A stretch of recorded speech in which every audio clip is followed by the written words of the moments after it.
तर बघा interference and डायफ्रॅक्शन मधला पुढचा इम्पॉर्टंट पॉईंट आपण बघूया इथं. Young's double slit experiment.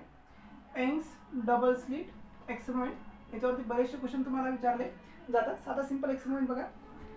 आपण दोन स्लिट घेऊया, S1 S2 हा प्रायमरी सोर्स आणि आपण हे दोन स्लिट घेतल्या. ह्या दोन स्लिट मधला डिस्टन्स हे आपण स्मॉल डी घेतलं. इकडे स्क्रीन घेतली, स्लिट आणि स्क्रीन मधला डिस्टन्स कॅपिटल डी घेतलं. नंतर हा सेंट्रल पॉईंट आहे, म्हणजेच S1 पासून हा सेंट्रल पॉईंटचं डिस्टन्स आपण जर O म्हटलं याला, तर हे S1P आणि S2P ही सेम डिस्टन्स होती. म्हणून आपल्याला S2 इथलं पाथ डिफरन्स 0 मिळणार आहे. आणि पाथ डिफरन्स जर 0 असेल तर तुम्हाला माहिती सेंटरला काय मिळेल आपल्याला, कन्स्ट्रक्टिव्ह इंटरफेरन्स मिळेल, म्हणजे मॅक्झिमम लाईट मिळेल, म्हणजे ब्राईट बँड मिळेल. आता आपण एक पॉईंट घेऊयात P पॉईंट. हा P पॉईंट डार्क पॉईंट आहे की ब्राईट पॉईंट आहे हे ओळखण्यासाठी आपण मग इथे एक सिंपल मेथड यूज करतो. ओके, मग आता ती मेथड काय आहे, तर आपण हिला पाथ डिफरन्स फाइंड आउट करतो. आता मी या S1 पॉईंट पासून ह्या S2P लाईनवरती एक परपेंडिक्युलर ड्रॉ करतो. तर इज S1M. हा अँगल इथं स्मॉल अँगल थीटा क्रिएट होईल. मग आता बघा, मला जर इथं position of P point two O point हा M तर डार्क, म्हणजे हा इला निघणारा M ब्राईट पॉईंट असणार की डार्क पॉईंट असणार हे आपल्याला ओळखायचं आहे. मग आता सिंपल फेनॉमेना आपण यूज केला तर आपल्याला इथं पाथ डिफरन्स कळून येईल. That is S2P minus S1P हा आपला पाथ डिफरन्स असणार आहे, म्हणजे काय असणार तो S2M असणार आहे. आता S2M ला आपण इथं डेल्टा एक्स म्हणूयात आणि हा पाथ डिफरन्स मिळतो आपल्याला XD upon capital D. X is the distance between central maxima to P point. Small d is the distance between two slit. Capital D is the distance between slit and screen. मग आता आपण इथं जर position of म्हणजे constructive interference जर घेतला according to किंवा directly condition घेऊया. Condition for nth dark band, nth bright band, sorry nth bright band. आता ब्राईट बँड कधी मिळेल जर पाथ डिफरन्स आपला किती असेल, इवन मल्टिपल ऑफ लॅम्बडा जर असेल, लॅम्बडा बाय 2 असेल किंवा n लॅम्बडा जर असेल, मग n lambda is equal to, तर पाथ डिफरन्स आपल्याला माहिती किती तो xn is position of nth bright band into small d upon capital D. Okay, so this is the phenomena related about that. Okay, so delta x equal to n lambda. Xn is a position of nth bright band. So xn is equal to तुम्हाला मिळेल that is n lambda capital D upon small d. तर इथं n is a nth bright band, lambda is the wavelength of light. जी light आपण use केली, हा जो source आहे त्या लाईट सोर्स पासून मिळणाऱ्या लाईटची wavelength. Capital D is the distance between slit and screen, small D is the distance of slit. आता आपण पुढचा पार्ट बघूया, the condition for nth dark band. nth dark band, dark बँडची काय कंडिशन असणार आहे, तर आपल्याला माहिती आहे डार्क बँड म्हणजे डिस्ट्रक्टिव्ह इंटरफेरन्स. याची कंडिशन असे पार्ट डिफरन्स आपल्याला मिळायला पाहिजे all multiple of lambda by 2. Okay, मी m साठी यूज करतो इथं twice m minus 1 into lambda by 2. आणि मग आपल्याला इथं पाथ डिफरन्स मिळाला XD अपॉन कॅपिटल D. मग मी काय म्हणतो XM is the position of nth dark band into small d upon capital D.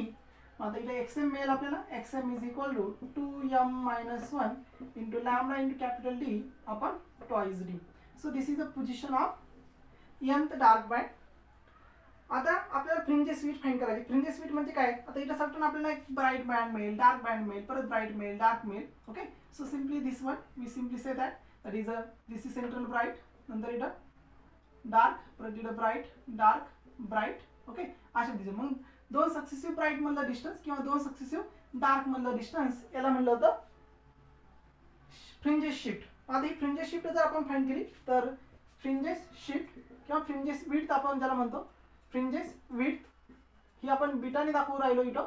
That is beta is indicate that is a fringes width and this is equal to lambda capital D upon small d. Okay, तर ही दोन bright band मधलं distance किंवा दोन dark मधल्या band मधलं distance याला आपण फ्रिंजेस विड्थ असं म्हणतो.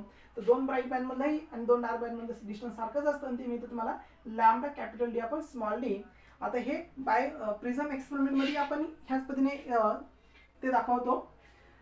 बाय प्रिझम एक्सपेरिमेंट फक्त आपण d ची व्हॅल्यू फाइंड आउट करतो, that is under root d1 into d2.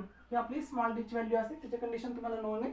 तर बाय प्रिझम एक्सपेरिमेंट तुम्हाला इथं आपण फ्रिंजेस विड्थ किंवा वेव्हलेंथ किंवा distance between slit and screen अशा पद्धतीचे तुम्हाला प्रॉब्लेम इथं विचारले जातील. आता याच्यानंतर आपल्याला पुढचा फेनॉमेना ह्या चॅप्टरमधला शेवटचा फेनॉमेना बघायचा आहे. दॅट इज अ डायफ्रॅक्शन. डायफ्रॅक्शन म्हणजे डायफ्रॅक्शन म्हणजे काय? That is a bending of light at the edges of obstacle. This phenomena is called as a डायफ्रॅक्शन.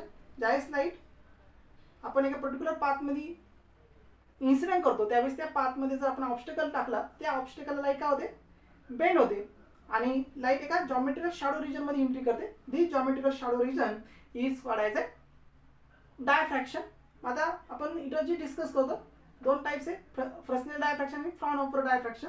तर आपण इथं फ्रॉनहोफर डायफ्रॅक्शन डिस्कस करतो. आता मी इथं डायग्राम ड्रॉ नाही करत, मी डायरेक्टली कंडिशन घेतो.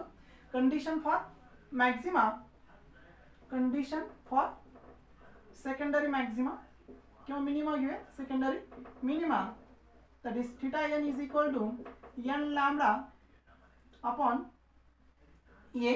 A is the distance between slit, lambda is the wavelength, and this condition for upon condition for maximum secondary maximum बघितली. secondary maxima, this condition that is theta n is equal to 2n plus 1 into lambda upon a. So this is the condition for secondary maxima. Okay, so this is the phenomena related about the. आता इथं आपण fringes width find out करतो. Fringes width, okay, this fringes width beta is equal to 2 lambda capital D upon small a. This is a width of central maxima. कैसी width आहे? Width of central maxima. ही झाली width of central maxima. आपण त्याच्यामध्ये angular width जर find out केली, angular width, तर ही अँग्युलर विड्थ मिळते आपल्याला. That is 2 lambda upon a. Okay, 2 lambda upon a. This is the angular width. नीट आपण जर याचा चार्ट जर बघितला, बऱ्याच वेळेस आपल्याला हा चार्ट विचारला जातो. इथं आपल्याला मॅक्झिमम इंटेन्सिटी, इकडं मिनिमम इंटेन्सिटी, डायफ्रॅक्शनमध्ये इंटेन्सिटी डिक्रीज होत चालते. Okay, so this is the minus lambda upon a, इकडं प्लस लॅम्बडा अपॉन ए. मग हा दोनची ॲडिशन म्हणजे आपल्याला मिळते ही angular width of central maxima. So this is the phenomena related about the diffraction. Thank you.